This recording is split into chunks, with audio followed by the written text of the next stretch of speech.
Salut tout le monde.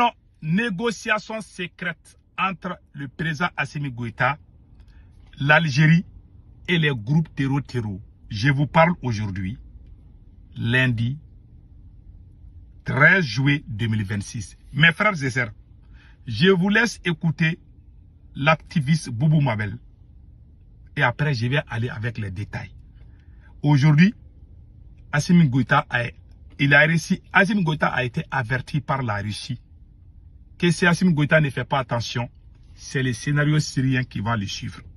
Donc pour protéger son pouvoir, Assimi Goïta est en train d'organiser un cessez-le-feu avec les terror. C'est comme au moment où les politiciens étaient au pouvoir et ils ont négocié avec les terror, il n'y avait pas assez d'attaques, mais le Mali ne contrôlait pas. Donc c'est un système de statu quo qui est en train de se mettre en place juste pour se sauver la tête. Parce que le moral des troupes là, c'est pas bon. Je vais être honnête avec vous. Je vous laisse écouter d'abord. C'est pas les armes seulement qui peuvent mettre fin à ces conflits. Voilà. C'est pas les armes. C'est les porte-parole des activistes. C'est-à-dire que le plus grand propagandiste de la transition du Mali, Boubou Mabel Diawara. Il a dit ça, non? Je vous laisse écouter encore. C'est pas les armes seulement qui peuvent mettre fin à ces conflits. Il faut qu'on les mette en place. Il dit que c'est pas les armes seulement qui peuvent mettre fin à ces conflits. Donc on doit négocier. Ils ont mis dans la tête de tous les vidéomans qui les soutiennent là. Tous les vidéomans qui soutiennent Assimi Goïta aujourd'hui parlent de négocier avec les terror. Ce n'est plus caché. Pourquoi cette idée est venue? C'est l'accord d'Alger qu'on a vomi qui est en train de se retourner. Nous, on a dit ça. Moi, je ne suis pas contre la réconciliation entre le Mali et l'Algérie. J'aime l'Algérie. C'est un pays voisin. Mais qu'est-ce qui se passe? Assimi Goïta a été averti par les Russes. Les Russes ont perdu beaucoup d'hommes sur le terrain. Les Russes ne sont pas contents. Voilà pourquoi Sergei Lavrov, depuis le Niger, il a dit qu'on ne peut plus, hein, que ces armées-là sont affaiblies, qui ne peuvent pas faire seul face à ces terror. La Russie a averti tous les pays de l'AES, si vous ne négociez pas avec vos pays voisins là, nous on ne peut plus. C'est ce que la Russie a dit. Donc, Assimi Goïta voit. Donc, Assimi Goïta a décidé de négocier les cessez-le-feu avec les groupes terror, les fronts de libération de l'Azawad et les Génim. Donc, c'est ça qui est en préparation. En tout cas, je viens de vous avertir. Si le Mali peut négocier avec l'Algérie sur le plan diplomatique et économique, moi je suis d'accord avec. Par exemple, le président du Niger, il y a des groupes armés au Niger, non? Est-ce que vous avez vu Général Tchani en train d'aller dans un autre pays pour négocier avec ces gens-là? Non. Il les combat. Tu es un militaire, tu es venu, tu vas combattre. Tu ne peux pas combattre, alors tu laisses la place à celui qui peut venir combattre. Aujourd'hui, la situation est catastrophique au Mali. Moi, au moment où je vous parle là, il y a des attaques partout. Les Russes ont fait savoir à Assimi Goïta que la situation est intenable. Vous avez entendu le ministre des Affaires étrangères russe, Sergei Lavrov, a dit que les pays de l'AES là ne peuvent pas gagner contre ces terror. Ça a été dit publiquement et tout le monde a entendu. Donc aujourd'hui, Assimi Goïta est le président le plus faible de l'AES. C'est lui qui est détesté par son peuple. Il est le seul président qui n'est pas aimé par son peuple, qui a la peur dans le ventre, qui dort chaque jour, il a peur, parce qu'il sait qu'il n'est plus aimé. Donc, qu'est-ce qu'il faut faire? Pour s'éterniser au pouvoir, ils vont négocier les cessez-le-feu avec les terror.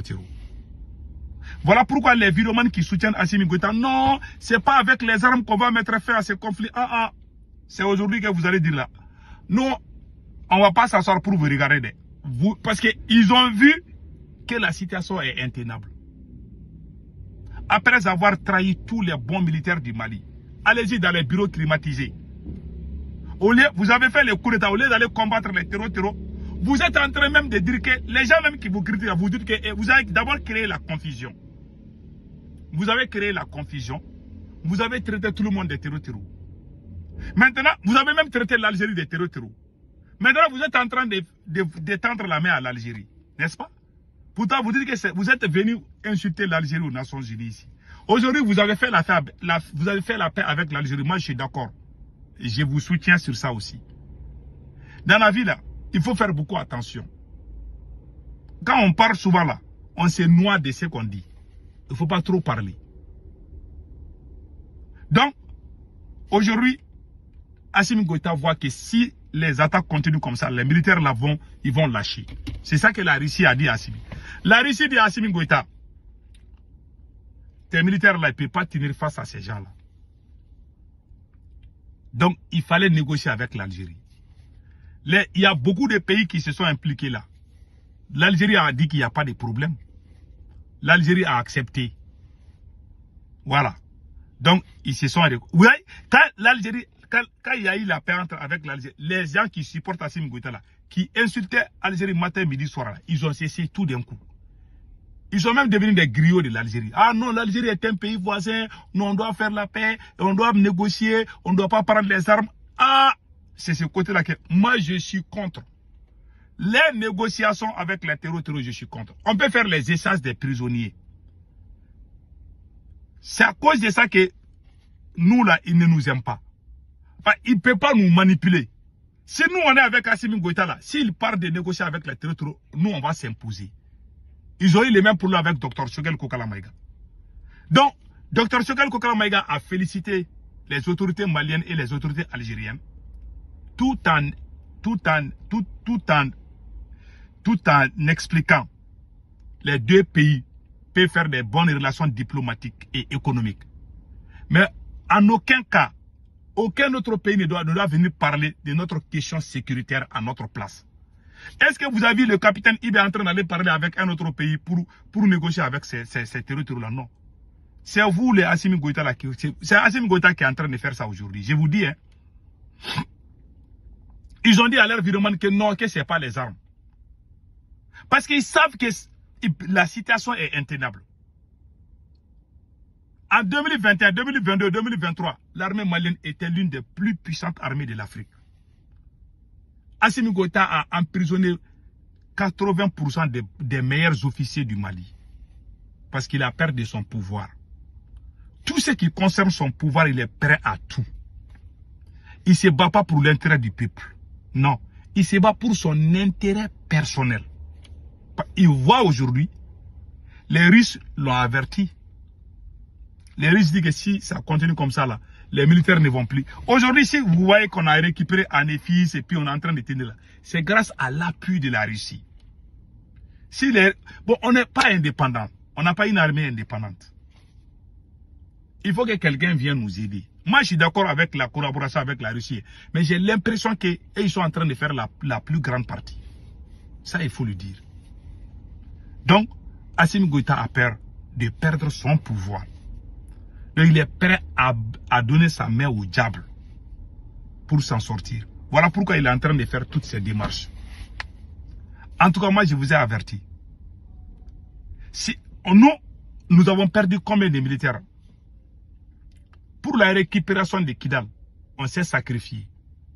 Il y a le bateau de Tombouctou qui a été détruit par ces mêmes groupes armés. Il y a eu plus de 100 morts. Nous avons souffert avant de gagner Kidal. Quand on a récupéré Kidal, Assimi Goïta a commencé les jeux politiques. Il a commencé à trahir le M5. Quand le Mali a gagné Kidal, vous voyez dans la vie là, quand Dieu t'ouvre la porte du bonheur, il ne faut pas utiliser ça pour trahir ou faire du mal à quelqu'un. Sinon, cette porte-là va se transformer en enfer. Le jour que l'armée malienne est rentrée à Kidal, ces mêmes militaires m'ont appelé aux États-Unis. Ils m'ont dit de ne pas citer le nom de Dr Choguel Kokala Maïga. Que de citer le nom des 5 colonels. En ce moment, ils étaient colonels. Moi, j'ai dit pourquoi. C'est-à-dire, ils ont tout politisé. Et c'est des traîtres. Voilà pourquoi ils sont en train de tomber comme ça. Ils étaient les plus aimés de toute l'Afrique. Aujourd'hui, ils sont dans les problèmes.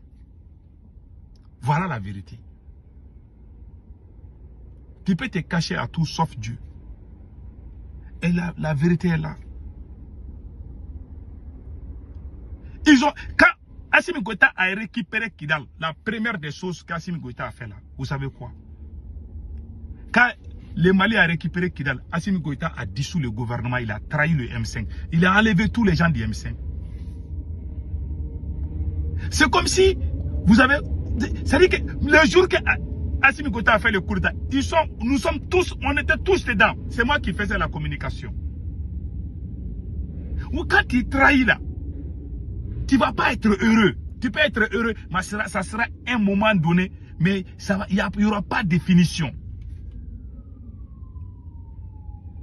Quand le Mali a récupéré Kidal, Assimi Goïta voulait limoger Dr Choguel Kokala Maïga avant la libération de Kidal. Il n'a pas trouvé des raisons. Quand l'armée malienne était en train d'aller à Kidal, là, ils ont payé des virements pour insulter Dr Choguel Kokala Maïga, brûler son livre, faire du n'importe quoi contre lui, pour qu'il ait réagi et puis qu'on le chasse.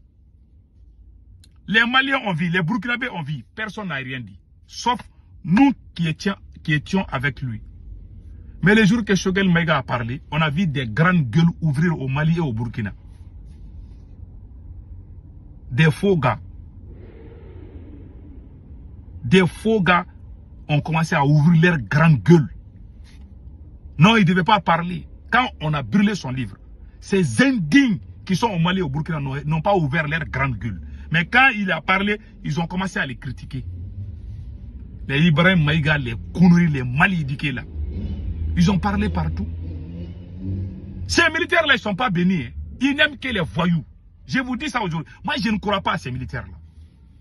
Voilà, on a récupéré Kidal, ils ont trahi tout le monde. Il y a un proverbe Bambara qui dit, quand tu tues ton chien là, il y a le chien de ton voisin qui va venir te mordre un jour. C'est ce qui est arrivé à Assimi Goïta.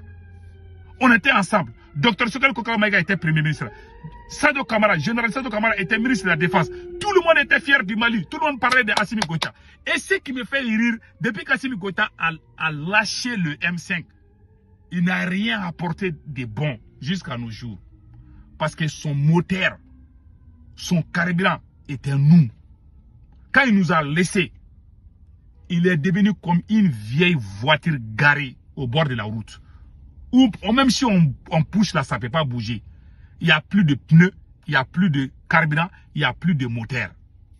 C'est la voiture carcasse qui est là. Assimi Goïta est devenu comme une vieille voiture carcasse. Même quand il pousse, ça ne bouge pas. Parce qu'il a trahi le M5. Il croyait qu'on a récupéré Kidal, que c'était lui seul son travail. Alors qu'on s'est tous mis. Non, ces gars-là ne peuvent pas réussir. Je jure ces gens. Les gens qui les soutiennent, qui pensent qu'il va réussir, il ne va pas réussir. Je jure sur les saints courants, ces messieurs ne vont pas réussir. Sauf si Dieu n'existe. Et si, tant que Dieu existe, il ne va pas réussir. Il a trahi les gens, faire du mal des gens, insulter les gens, payer des gens pour insulter les gens. Et au moment où on était unis, même Dieu même a dit dans le Coran, voilà aujourd'hui, il est en train de faire la courbette derrière l'Algérie. Voilà aujourd'hui, il va négocier avec les terreaux. Alors que ces mêmes terreaux, quand on était ensemble, on les avait chassés. Mais toi, tu as trahi. Tous ceux qui t'entourent, tu les as tous trahis un à un. Aujourd'hui, tu es obligé de te rabaisser. Tu es obligé de faire ce que tu ne dois pas faire. Tu sais que tu as vomi hier. C'est ce que tu es en train de manger aujourd'hui. Sans honte, ni dignité. Voilà ce que tu as vomi. Ce que tu as vomi là. Le seul être humain, ou c'est-à-dire que le seul qui vomit, et puis qui mange ce qu'il a vomi là, ça c'est le chien. Le cheval ne fait pas. Même le coq, même les poulets ne font pas ça. Quand quelqu'un parle, c'est comme si quelqu'un jure qu'il ne veut plus ce téléphone là. Le demain tu le vois avec le même téléphone. Même chien vaut mieux que lui. Ça c'est la vérité. Et c'est les gens qui parlent de la révolution. La révolution, c'est la vérité, c'est la dignité, c'est la sincérité. Mais quelqu'un qui fait la promotion des mensonges et puis qui dit qu'il est révolutionnaire. Un révolutionnaire, c'est comme un prophète. On parle de Jésus. Jésus était bien. Jésus était très bien. Jésus ne mentait pas. Jésus disait la vérité. Le prophète Mohammed, sallallahu alayhi wa sallam, lui, il disait la vérité. Quand on te dit révolutionnaire, toi, tu dois prendre l'exemple de ces gens-là. Mais tu mens, tu triches, tu voles, tu fais tout et puis tu ouvres ta bouche. Et puis des crétins vont t'applaudir que tu es révolutionnaire. Et regardez aujourd'hui, si vous négociez avec ces gens-là, ça ne va pas aider. L'armée malienne est en position de faiblesse. L'armée malienne est en position de faiblesse aujourd'hui. Et les riches ont dit, et voilà, tout est gâté. Voilà, ainsi va la vie. Que Dieu protège le Mali. C'est ça que moi je voulais dire. En tout cas, Assimi Goïta est en train de négocier. Il veut un cessez-le-feu. Ça veut dire que quelle est la différence entre Assimi Goïta et les politiciens qu'on a vomis? C'est ça que les politiciens faisaient. Et c'est ça qui nous énervait. C'est à cause de ça que nous-mêmes on a dit aux politiciens de dégager au pouvoir. Vous êtes venus en tant que militaire. Vous avez mis les militaires dans les bureaux climatisés, dans les ambassades. Vous avez mis les militaires partout. Et vous voulez faire la même chose encore que les politiciens faisaient. Vous avez dit tellement de choses contre les politiciens. Mais vous n'avez pas honte. Vous êtes en train de faire pire que les politiciens ont fait. Et vous les insultez. C'est comme toi, tu insultes un voleur, alors que toi-même, tu es en train de voler. Ça veut dire que tu n'as même pas dormi dans la même chambre que les mots honte. Je suis désolé, c'est la vérité. Que Dieu bénisse le Mali.